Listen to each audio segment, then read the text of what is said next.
Hey everyone, this is Tyler at the Saltwater Edge. We're going to be doing a little video today on a little good, better, best options for kayak fishing. I spend probably 90-95% of my time out on my kayak.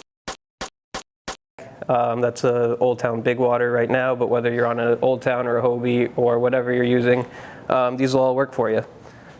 So first, getting into it, we have the Jig & World Onyx.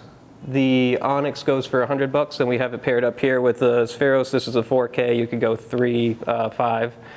Spheros goes for $130. So this is a good little setup for if you're just getting into fishing or a gift for somebody, maybe for a child, something like that.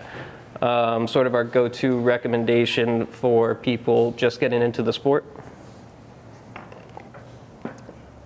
And for our better option, we've got a Tsunami Forged. I've been using one of these pretty much all summer, mostly in the spring. Great rod, good price point, $200 for the rod. We have it matched up with a Saltist MQ 5K here. The MQ goes for $320, so this whole setup you can get for just a little over $500. Great all-around setup. The Saltist is a beast of a reel. You can do anything with it. And yeah, the Forge has been great to me. It's really good for throwing big soft plastics, especially weightless, but jig heads too. Forge is a great option. And there's all sorts of good choices in that sort of $200 to $300 range for rods.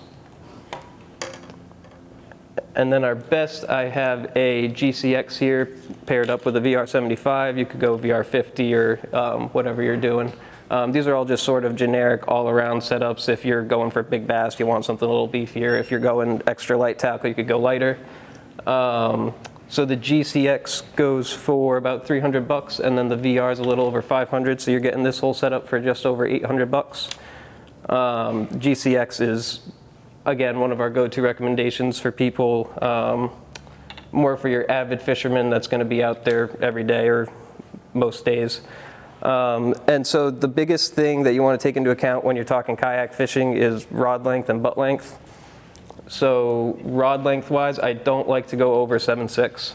I really don't even throw 7.6 much. It's usually 7, 7.2, 7.3, something like that.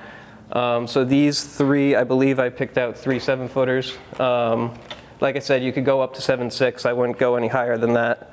And that's just for comfort. You want enough length to be able to reach around the bow if you're steering a big fish. But if it's too long, it just doesn't feel comfortable on a kayak, especially when you're sitting down.